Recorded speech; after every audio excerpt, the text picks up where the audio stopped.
Bonjour, je suis Stéphanie Laguinier, la fondatrice de Meredith Santé. C'est une plateforme qui a été créée pour rapprocher les professionnels de santé en établissement et en ville. L'objectif est de recréer du lien au sein d'un même territoire entre différentes spécialités pour mieux communiquer et améliorer les parcours de soins.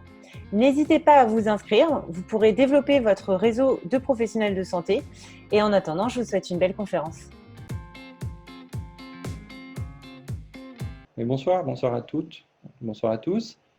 Merci d'être présent sur cette thématique qui me tient à cœur, puisque je pratique la chirurgie de remplacement articulaire depuis plus de 20 ans, 23 ans pour être exact.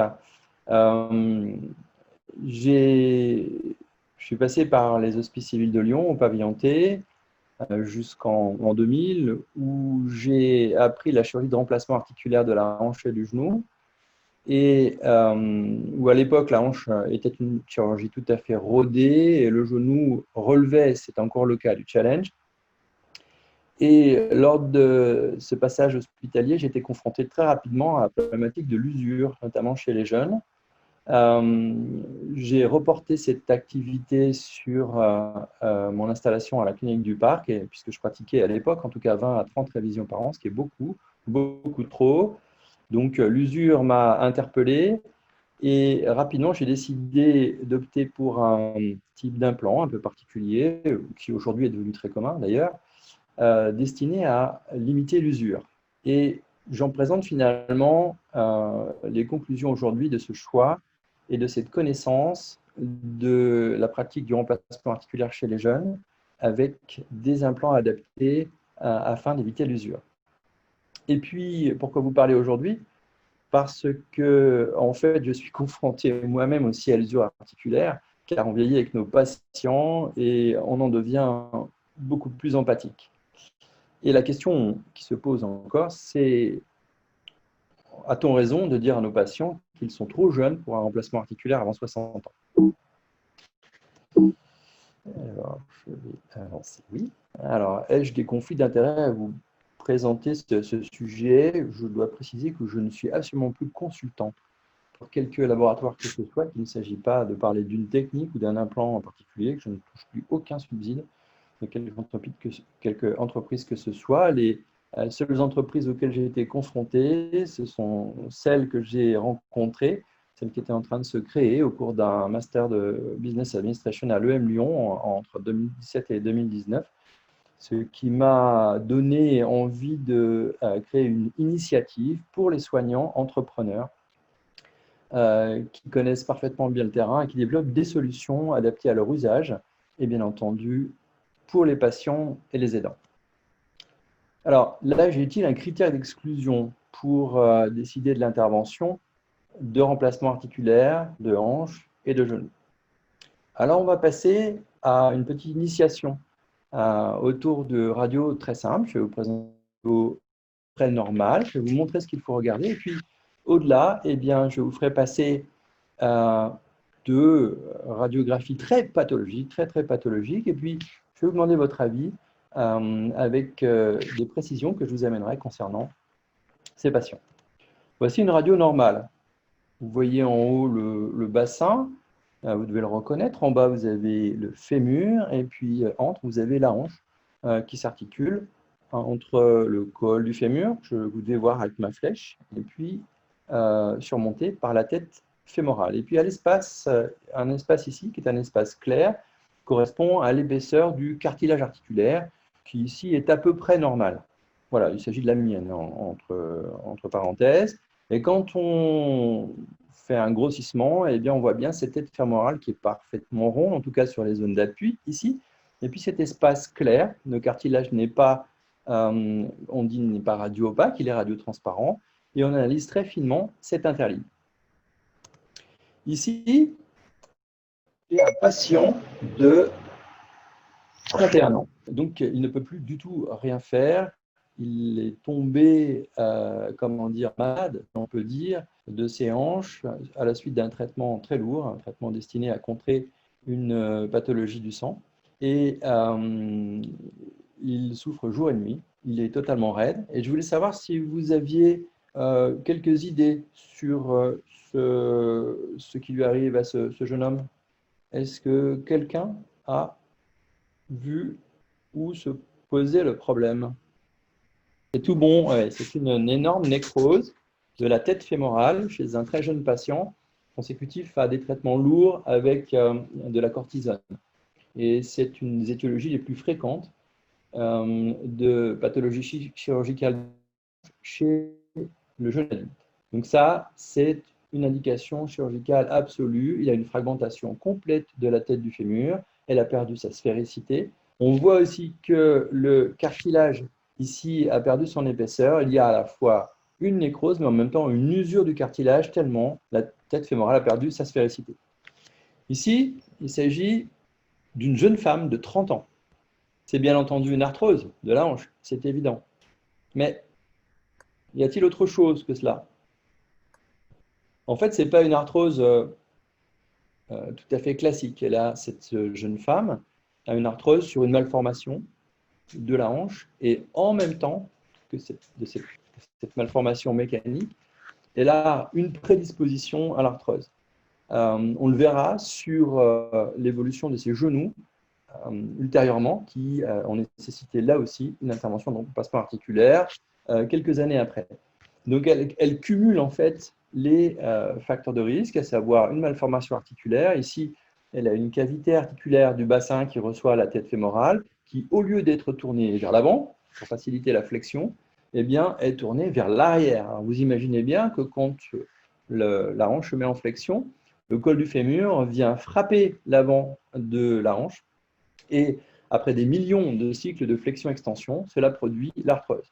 Donc, une deuxième cause d'arthrose, de pathologie chirurgicale chez les jeunes, c'est l'arthrose secondaire sur une malformation. Ici, avec un agrandissement qui montre qu'il y a une disparition complète du cartilage ici. Alors, le problème, vous l'avez bien compris, en matière de remplacement articulaire, ce n'est pas vraiment le diagnostic. On est assez clair avec ça. C'est là aussi, vous l'avez bien compris, de la même façon, c'est la prise de décision, une décision irréversible de remplacer l'articulation avec un risque de complications parfois élevé, et notamment comme chez ce premier exemple de patient qui a une pathologie du sang avec des traitements très lourds et le risque infectieux était aussi majeur. Et cette prise de décision se fait au cours d'une consultation obligatoirement présentielle. Le rapport avec nos patients, l'écoute avec nos patients est essentielle. Alors, cette première consultation nous permet de faire face à une angoisse majeure de ces patients jeunes à qui on a répliqué que l'intervention à son âge, ce n'était pas possible, qu'il était trop jeune et que de toutes les manières, il fallait attendre ou il fallait se tourner vers d'autres thérapeutiques, pharmacologiques, qui généralement ne sont plus efficaces. Alors on lui a tout dit, on lui a dit surtout n'importe quoi, et grâce à Internet notamment, il ne sait plus comment faire le tri face à toutes ces informations. Et puis finalement, il se laisse convaincre et il n'en peut plus. Il vient, il arrive en salle d'attente et il se trouve déjà avec des patients généralement beaucoup plus âgés que lui, ce qui ajoute à son angoisse et il se demande ce qu'il fait là. Et puis il a peur aussi de se trouver face à un chirurgien qui est extrêmement interventionniste, le bistouri entre les dents. Et puis il commence par nous dire, une fois qu'effectivement il s'installe, il dit qu'il n'en peut plus, que chaque levée matinale est pour lui un calvaire, encore une fois, et dans tous les gestes de la vie quotidienne, dans les gestes de la vie personnelle, chaque effort doit être redouté. Alors, il est sous anti-inflammatoire en permanence, et puis il sait que s'il force, il va aussi être cloué au lit par des crises encore plus fortes que les autres, avec des douleurs du soir et des douleurs de nuit. Ces crises sont provoquées par des activités que l'on adore à leur âge, à savoir le ski, la randonnée, la chasse, la pêche. Et parfois, il faut bien faire les courses et on aime bien faire les soldes. Et dans ces gestes de la vie quotidienne, eh bien, plus rien n'est possible. Et puis, outre ces douleurs, ce sont surtout les nuits qui deviennent impossibles à supporter, où les crises deviennent de plus en plus fréquentes, voire quasi permanentes. Et puis, il y a la raideur, bien entendu, la raideur du matin lorsqu'il faut se mettre en route, mais pas seulement, et notamment dans les gestes de la vie quotidienne, lorsqu'il faut se baisser pour mettre ses chaussures, ses chaussettes et s'occuper de ses ongles.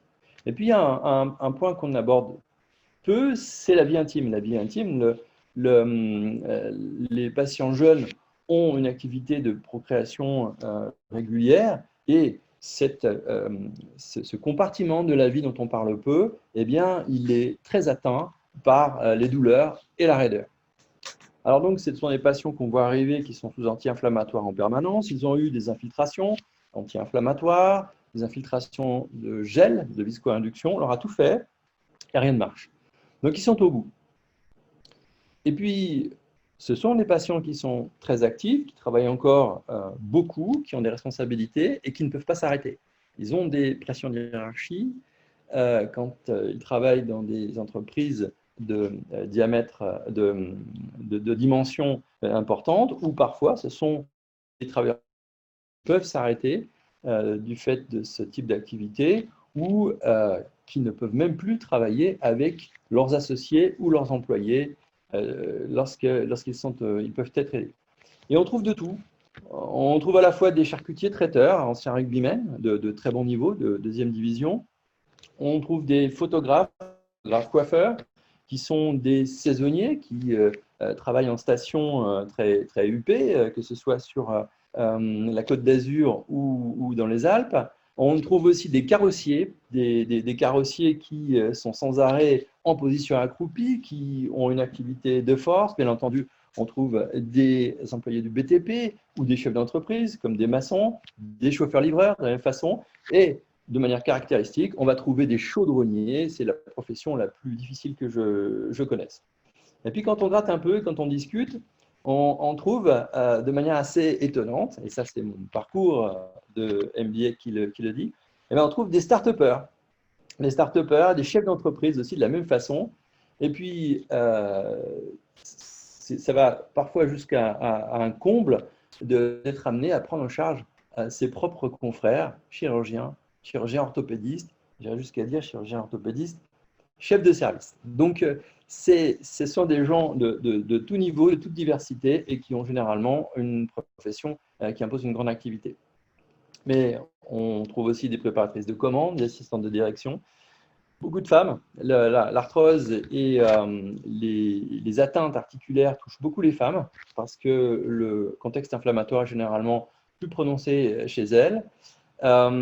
Et ces femmes eh bien, sont en passe d'être mères, élèvent parfois des enfants, et ça complique encore la gestion de leur douleur.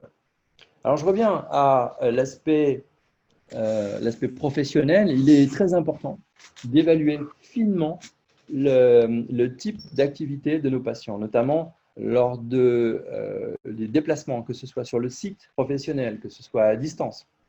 Il faut évaluer aussi l'ambiance de l'entreprise par rapport à la hiérarchie. C'est important parce que lorsqu'on se retire de son poste de travail, qu'on n'y revient pas immédiatement, eh bien, on a parfois des catastrophes sociales. Le travail, le patient est aussi important. Il faut prévoir une absence relativement longue, entre 3 et 6 mois parfois, même avec des méthodes de récupération rapides, et il ne faut pas que cela se retourne contre les patients. Alors, dans la pratique du sport, ça s'est terminé depuis très longtemps. En plus des anciens sportifs qui sont coureurs de fond, nageurs, chasseurs, très souvent, la chasse sportive, ce sont des grands randonneurs, des rugbymen. Ils ont joué en compétition parfois à un très haut niveau et c'est pour eux un crève-cœur. Donc, ils ont tout arrêté. Et puis, il y a l'entourage aussi qui aimerait bien que ces personnes-là les accompagnent dans leur effort sportif, qui ne comprennent pas que maman ou papa ne puissent pas participer aux activités familiales, notamment en vacances. Et puis, le médecin s'en est mêlé et a bien fait un diagnostic et peut être amené à parler d'arthrose. Et en fait, on ne sait pas très bien ce que c'est que l'arthrose. Et quand on parle d'arthrose, généralement, quand le médecin parle d'arthrose aussi, on comprend qu'il y a une atteinte de l'amortisseur. L'atteinte de l'amortisseur, dont on a vu l'épaisseur comment dire, sur les radiographies. On sait qu'il y a une épaisseur de cartilage qui est importante et cette épaisseur de cartilage a disparu. Alors, on dit que c'est la surcharge d'activité qui a écrasé le cartilage abîmé, que ça frotte, que l'os est en appui sur de l'os et que donc ça chauffe, ça brûle et qu'on roule sur la jambe. Alors, est-ce qu'il y a vraiment seulement des problèmes mécaniques à l'origine de ce qu'on appelle l'arthrose, qui est une définition radiologique et qui correspond à la diminution complète de l'épaisseur du cartilage? En fait, on ne sait pas vraiment d'où ça vient. On sait que dans l'articulation arthrosique, il y a une inflammation. Ça veut dire que certaines populations cellulaires sont activées par une cascade de réactions biochimiques qu'on appelle l'inflammation. Et ces cellules vont attaquer la matrice cartilagineuse, qui est très sophistiquée, qui est un matelas de longues chaînes moléculaires qui justement font l'amortissement. Et ces cellules vont grignoter cette épaisseur cartilagineuse. Mais il y a au départ, encore une fois, cette inflammation, que ce soit dans l'arthrose, que ce soit dans les ostéonécroses, que ce soit dans d'autres pathologies, il y a cette attaque du cartilage qui est une cascade de réactions métaboliques et biochimiques. Alors, bien évidemment, à l'origine de cette inflammation, il peut y avoir déjà un traumatisme de l'articulation, que ce soit une atteinte ligamentaire, que ce soit des fractures qui atteignent le cartilage. Il peut y avoir, comme on l'a vu, une malformation de l'articulation. L'activité physique intense n'arrange pas les choses. Mais force est de reconnaître qu'aujourd'hui, il y a dans le déclenchement de ces cascades de réactions inflammatoires dans l'articulation des facteurs que l'on ne soupçonnait que peu, à savoir que dans l'obésité, il y a une activation des réactions inflammatoires qui provient du tissu graisseux, tout simplement. Il y a des protéines qui sont en excès ou qui ne sont pas assez produites et qui vont déclencher une réaction inflammatoire à distance au niveau de l'articulation. On amène aussi des facteurs d'hérédité, notamment, qui vont exprimer une susceptibilité aux réactions inflammatoires. Et puis, on soupçonne aussi de plus en plus des modifications de ce qu'on appelle le microbiote, qui est constitué de la population des microbes qui siègent dans le tube digestif. Et on sait, en tout cas, que pour ce qui est des vrais rhumatismes inflammatoires, c'est-à-dire lorsqu'il y a une activation du système immunitaire à l'origine de réactions inflammatoires qui atteignent les articulations, on sait que dans certains rhumatismes inflammatoires, il y a une origine digestive, que la présence de telle ou telle population de microbes dans le tube digestif va générer des atteintes cartilagineuses. C'est probablement le cas pour l'arthrose au sens plus large du terme. Donc, bien rappeler qu'il y a des facteurs mécaniques, mais surtout des facteurs métaboliques.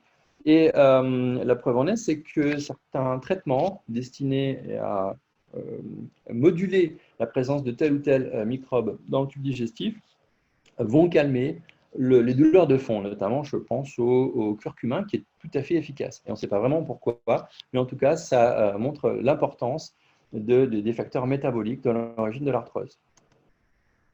Alors, si ce n'est pas l'arthrose, est-ce que c'est mieux? Eh bien, c'est effectivement un petit peu mieux parce que lorsqu'on a une vraie inflammation articulaire d'origine immunitaire, eh bien, les médecins rhumatologues sont très efficaces dans l'utilisation de traitements qui vont... Ce qui fait que les polyarthrites, tels qu'on les connaissait, les vrais polyarthrites... Le son a coupé. Est-ce que vous pouvez reprendre, s'il vous plaît, le début de votre phrase? Oui, allô? Oui, c'est bon, très bien. Vous m'entendez? Oui. Voilà, donc lorsque le système immunitaire est à l'œuvre pour atteindre les articulations, et quand on le sait, quand on l'a identifié, eh bien, on peut justement calmer ces réactions immunitaires et on utilise des traitements qui vont moduler cette action du système immunitaire qu'on appelle des immunomodulateurs et en d'autres termes, on appelle ça des biothérapies. Et ces biothérapies ont changé la donne complètement, et ce qui fait qu'aujourd'hui, on n'opère plus ou très peu les patients chez qui on diagnostique les rhumatismes inflammatoires, les patients jeunes, parce que ça commence assez jeune, ils ont donc un traitement qui va conserver leurs articulations pendant très longtemps. Alors, si ce n'est pas purement immunitaire des articulations, c'est peut-être, nous l'avons vu, une ostéonécrose de la tête fémorale qui cicatrise parfois. Il y a parfois des consolidations, mais celles-ci sont relativement limitées et il est assez fréquent que tout cela évolue vers donc, un enfoncement, un écrasement de la tête fémorale qui perd sa sphéricité et qui nécessite une intervention chirurgicale. Alors, on a vu l'importance des phénomènes inflammatoires à l'origine des atteintes du cartilage et la question que l'on peut poser, c'est pourquoi ça fait si mal? Pourquoi est-ce que cette inflammation, qu'elle soit d'origine arthrosique, qu'elle soit d'origine immunitaire, qu'elle soit en rapport avec une perte de sphéricité de la tête du fémur ou une malformation avec atteinte du cartilage, et pourquoi c'est si douloureux? Tout simplement parce que les récepteurs à la douleur qui sont dans l'articulation sont bien particuliers. Ces récepteurs à la douleur, on les appelle aussi nocicepteurs, récepteurs à la douleur, sont des récepteurs à seuil. C'est-à-dire que la plupart du temps, les stimulations qu'on leur amène sont des stimulations qui sont en dessous du seuil. Donc, ils ne déchargent pas, ils n'envoient pas leurs informations jusqu'au cerveau. Et puis, lorsque le seuil est atteint, eh bien, ils se mettent à décharger à toute vitesse. Et là, on est vraiment sur un rapport on-off. Et ces récepteurs à la douleur dans l'articulation sont d'un type particulier parce que ce sont tout simplement des terminaisons nerveuses. C'est comme si vous aviez des tout petits nerfs qui soient à l'air libre à l'intérieur de votre articulation. Et ces terminaisons libres, eh bien, elles sont sensibles à des quantités relativement limitées de médiateurs de l'inflammation. Et c'est là qu'on retrouve l'importance de l'inflammation dans le déclenchement de la douleur et dans le fait que celle-ci soit intense et paralyse complètement les patients, les clouent au lit et ne leur permettent pas de mener toutes leurs activités personnelles, professionnelles et bien entendu sportives. Alors, ce patient qui est toujours en salle d'attente, on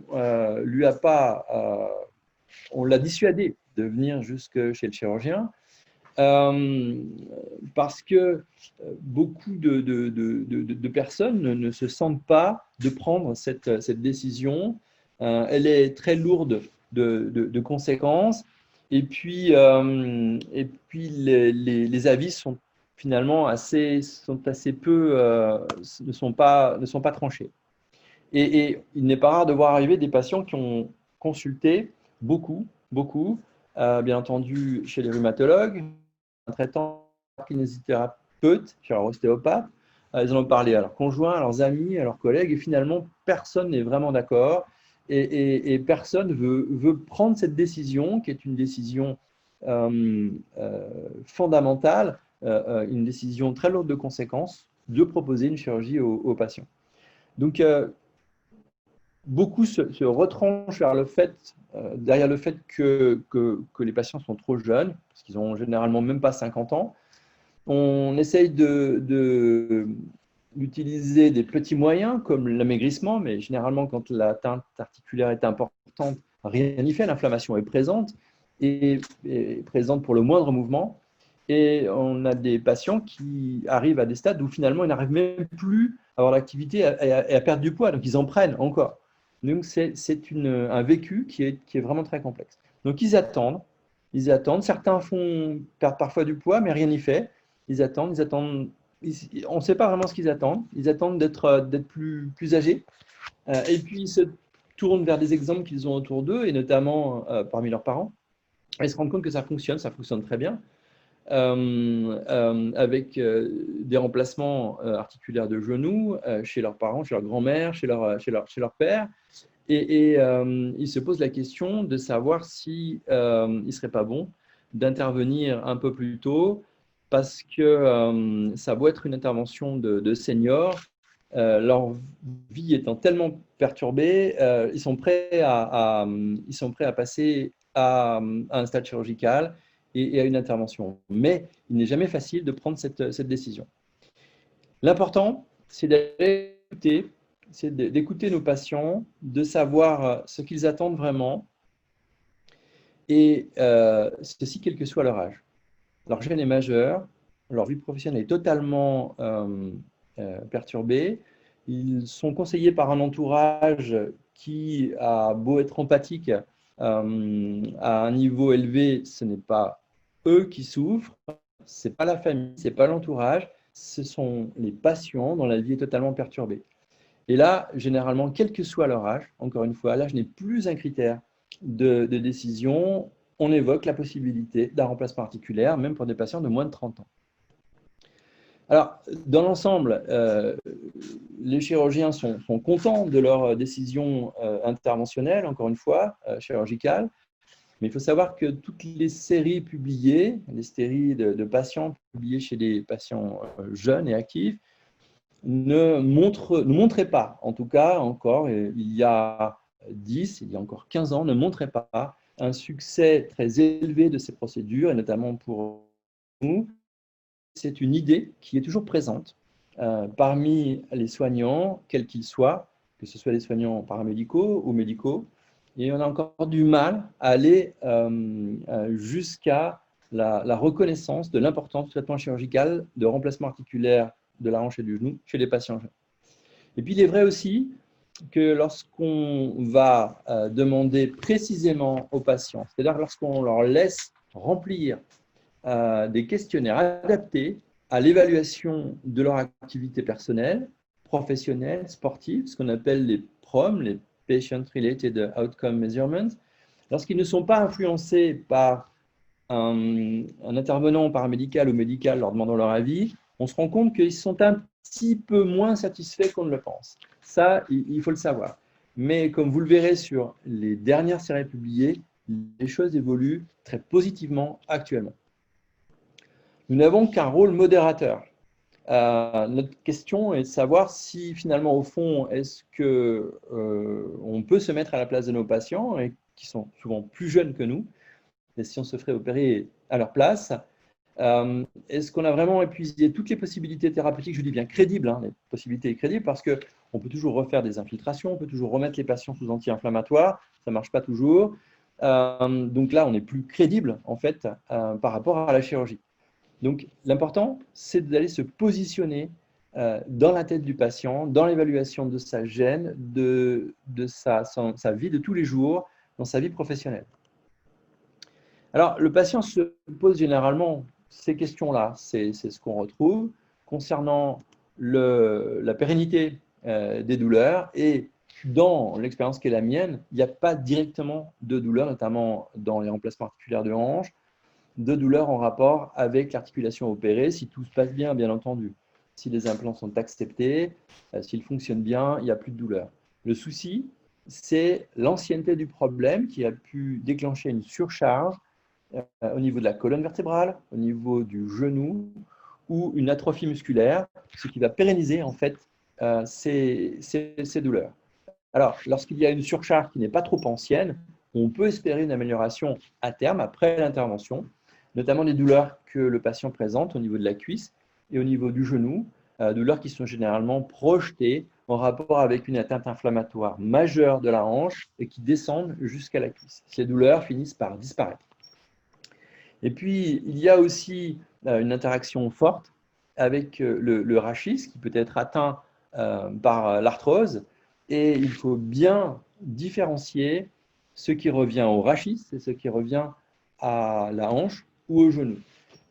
On attend trop, eh bien, la participation arthrosique de ces articulations sus et sous-jacentes est trop importante et on a du mal à obtenir un plat résultat. Donc, à savoir ce qui va dans le sens d'une intervention sans trop tarder lorsqu'il le faut. Reprendre ses activités professionnelles, généralement, le remplacement de la hanche et du genou permettent de les reprendre de manière tout à fait acceptable. C'est très vrai au niveau de la hanche où on reprend, même lorsqu'on a des activités lourdes, sans aucun problème. Pour la prothèse de genou, c'est un petit peu plus compliqué parce que les modèles de prothèse de genou, quels qu'ils soient aujourd'hui, induisent des contraintes mécaniques importantes, notamment au niveau de la rotule en avant du genou, dans la pratique des escaliers, de l'agenouillement et surtout de l'accroupissement qui est rarement réalisable après prothèse totale de genou. Il y a le sport aussi, bien entendu. Alors, pour les activités, je dirais, un peu soft, comme le golf, la randonnée et la natation, ça ne pose aucun problème. Pour ce qui est de la brasse, pour ce qui est du crawl, ça ne pose aucun problème, même si on recommande plutôt les nages en ligne. Le tennis, la question est débattue. On recommande à nos patients de jouer plutôt en double. Le simple, en fait, est parfaitement gérable. Et pour qui a l'habitude de fréquenter les clubs de tennis, quels qu'ils soient, on se rend compte qu'en fait, il y a beaucoup de patients qui jouent en simple sans jamais avouer ce qui leur arrive. Et puis, lorsqu'on va au vestiaire et puis qu'on prend la douche, on se rend compte que ces patients ont été opérés et parfaitement bien sur des surfaces plutôt souples, en simple, sans aucun problème. Certains font parfois de la compétition. La problématique est plus importante au niveau des sports avec des impacts répétés en appui sans temps de repos, comme la course à pied. Et là, je dois dire que ce sont nos patients ce sont mes patients qui m'ont appris qu'il est tout à fait possible de poursuivre avec, encore une fois, des implants adaptés à l'usure, nous verrons après, de reprendre la course à pied, et voire même le football ou le basket. Ce sont des patients qui n'ont pas écouté nos recommandations.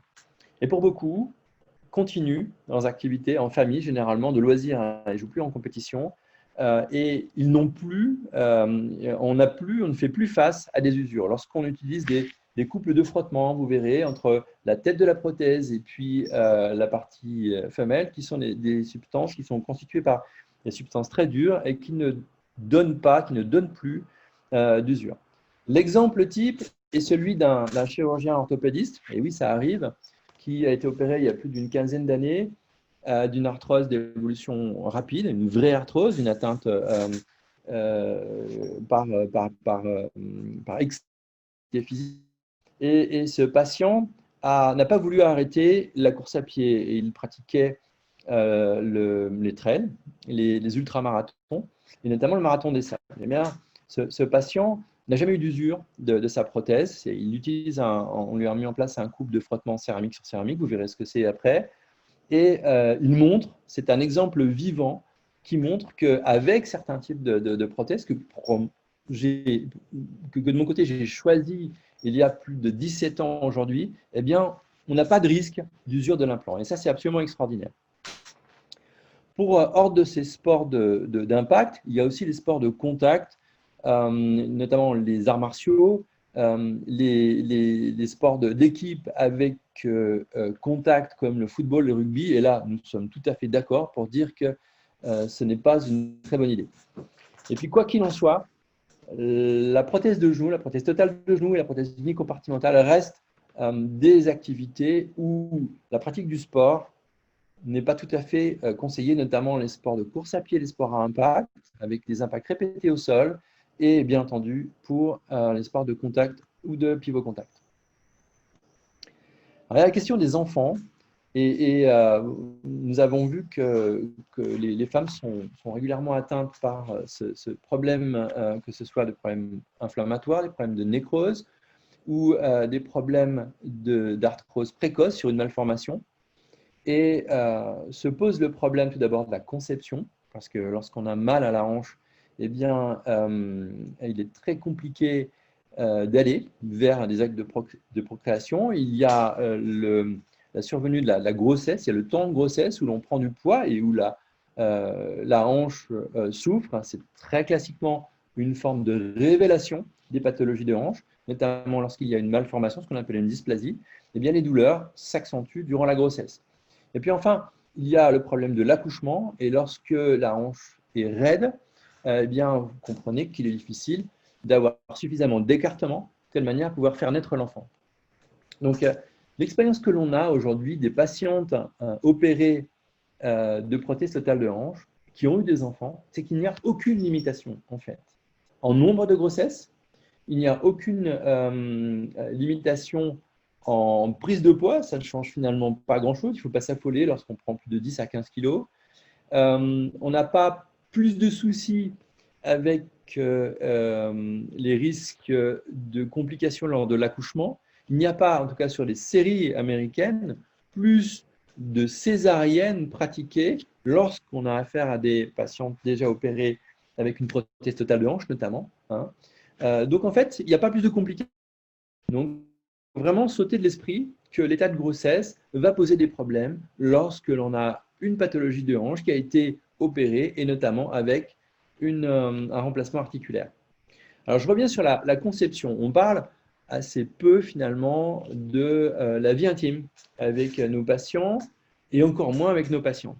Une étude turque, et c'est vraiment étonnant, hein, qui a été publiée dans le Graal de la chirurgie de l'arthroplastie, qu'on appelle le journal de l'arthroplastie, montre qu'il y a une progression très significative dans la qualité de vie intime lorsque les patients ont été opérés d'un remplacement prothétique total sur une population assez ciblée qui correspond aux populations de hanches mal formées, ce qu'on appelle une dysplasie de hanche. Mais on a des scores de qualité de vie intime, ça existe, c'est un score américain qui a été appliqué à une population de jeunes femmes d'origine turque, et on a montré qu'on avait une progression spectaculaire dans la qualité de vie. Il n'en est rien pour les messieurs, ce qui est assez étonnant et ce qu'on n'explique pas pour l'instant d'ailleurs. Alors, pourrais-je avoir des enfants? Une jeune femme de 38 ans, est-ce que le docteur Famille est encore là et sait de quoi il s'agit? C'est une patiente qui a déjà eu un enfant. Et puis, de cette grossesse, eh bien, elle en retient une pathologie de hanche très invalidante. Là aussi, on lui a tout fait, des traitements antalgiques très puissants et anti-inflammatoires. Et puis là, elle vient nous voir parce qu'elle elle peut plus. Elle peut plus dans sa vie professionnelle, elle peut plus dans sa vie familiale, dans sa vie intime. Et puis, elle projette une autre grossesse. Est-ce qu'elle va pouvoir le faire dans ces conditions?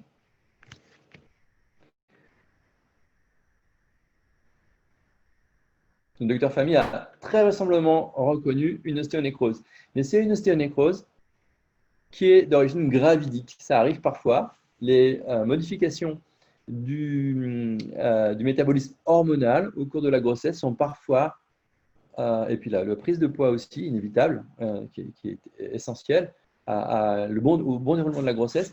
Eh bien, ces différents facteurs ont été à l'origine d'une ostéonécrose. Et là, eh bien, on a décidé de passer à de l'acte chirurgical. Et on la retrouve 10 ans après. Et elle a eu un enfant, 48 ans.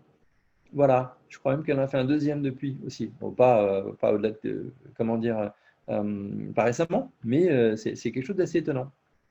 Et puis, cette jeune femme dont vous aviez vu la radio initialement, où on s'était dit qu'il y avait une malformation et un contexte d'arthrose héréditaire, et qui a développé cette arthrose phénoménale. Et 2 ans après, voilà, et on la retrouve 10 ans après.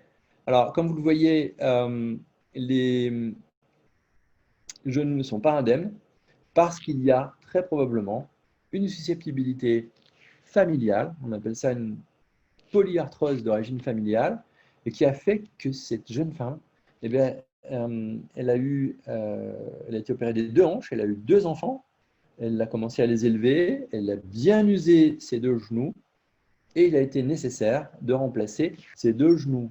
La radiographie que vous voyez, qui est une mesure des axes en fait, qui montre les articulations de hanche et de genoux, eh bien, elle nous montre que ces 4 articulations importantes, essentielles, sont remplacées.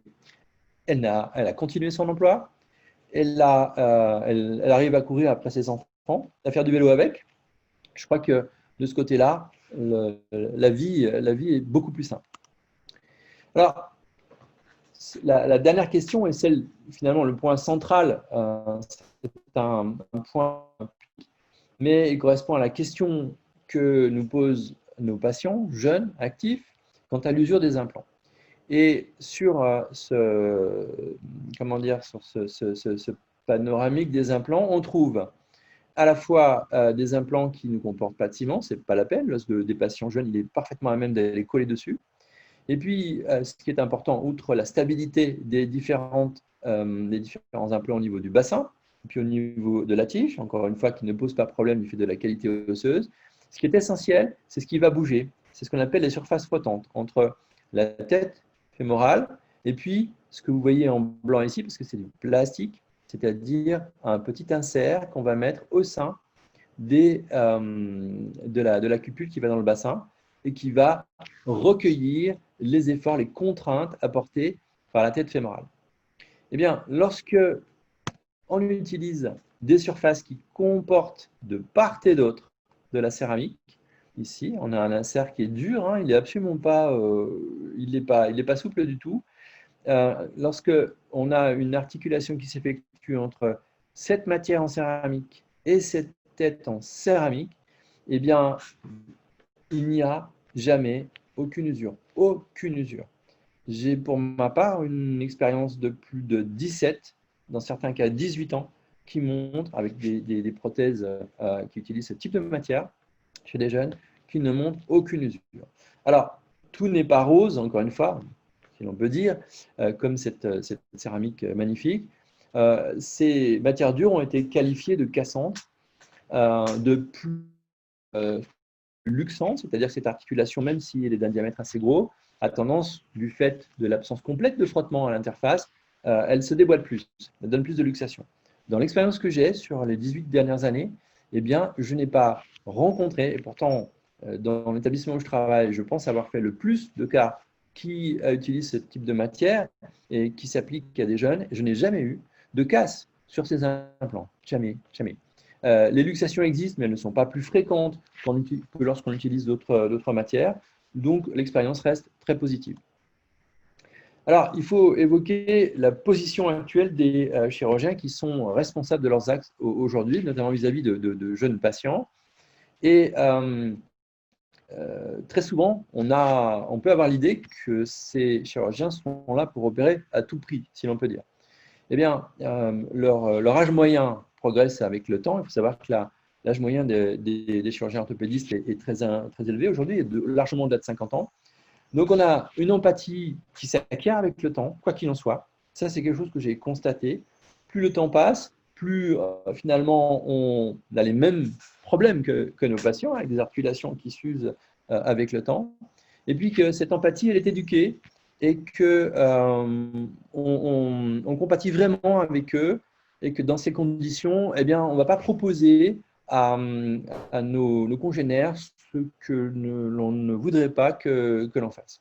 Et puis, on a un contexte médico-légal aujourd'hui qui fait qu'on a une quasi-obligation de résultat. Alors, ce n'est pas dans les textes de loi, mais on n'en est pas loin. Et dès que les résultats ne sont pas optimaux, il est question d'aller effectivement jusqu'à une mise en cause, des mises en cause qui sont rares, en tout cas en ce qui me concerne. Ça fait bien longtemps que je n'ai pas été convoqué par des patients qui se plaignent, mais ça peut arriver, ça peut toujours arriver, parce qu'avec le temps, on fait toujours les mêmes choses, on acquiert de l'expérience et surtout, je pense, un petit peu de sagesse.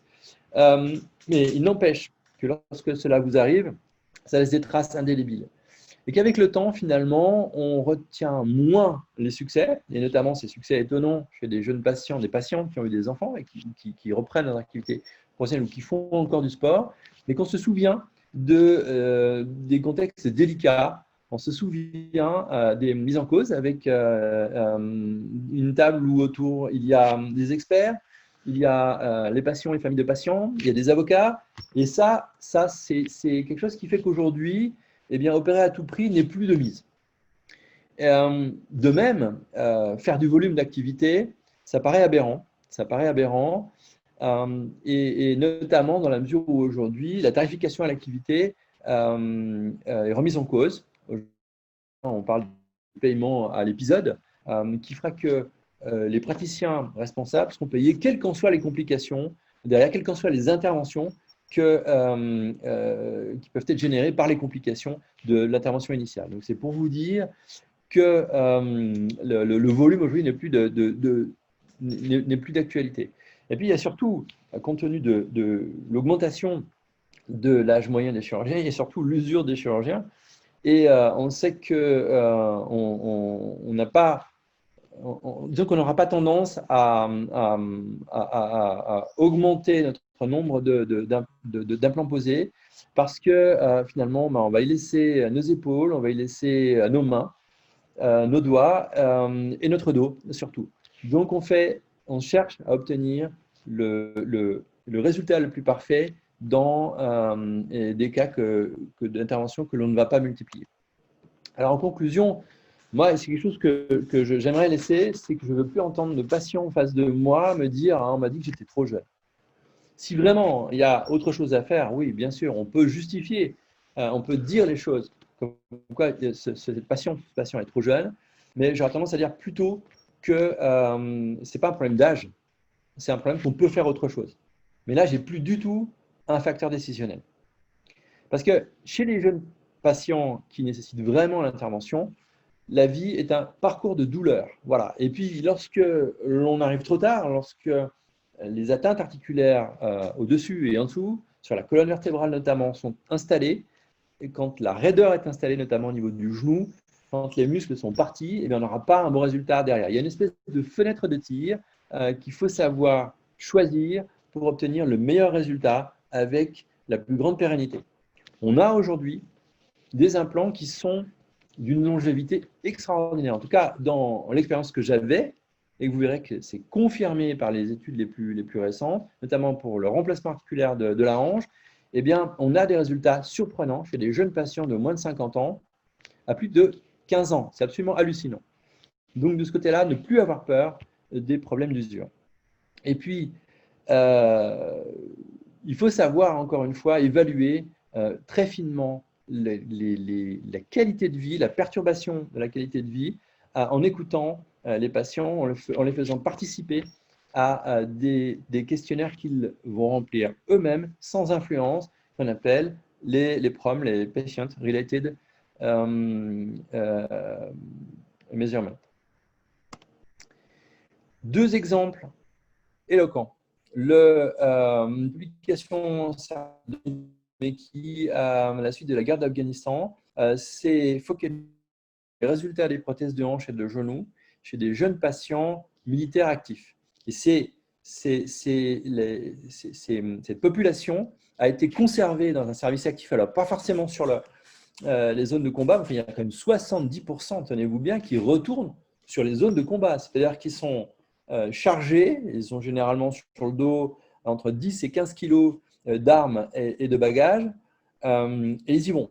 Donc, c'est vraiment stupéfiant, encore une fois. Alors, peut-être que les soldats américains les soldats professionnels sont faits différemment des soldats européens, mais ça reste quand même quelque chose d'étonnant. Les PROM nous disent toutefois que lorsqu'il s'agit d'échapper à une menace, là aussi, on a essayé de mesurer finement la perturbation de la qualité de vie, si l'on peut dire, des militaires. Donc, lorsqu'il s'agit de se mettre en mouvement très rapidement, lorsqu'il s'agit bien entendu de se mettre à genouiller pour se mettre à couvert ou s'accroupir, lorsqu'il s'agit d'être transporté sur les lieux de combat, eh bien, pour ce qui est des patients, notamment ayant bénéficié d'un remplacement de genou, c'est un peu compliqué. Mais 86% restent dans un service actif. Ils ne sont pas retraités. Et 70%, encore une fois, sont sur les théâtres d'opération. Et puis, la série la plus parlante pour moi, c'est une série coréenne. Alors, c'est vrai qu'effectivement, la culture coréenne fait que les surpoids sont assez limités. Les usures, bien que, à mon sens, l'utilisation de coupes dur, c'est pas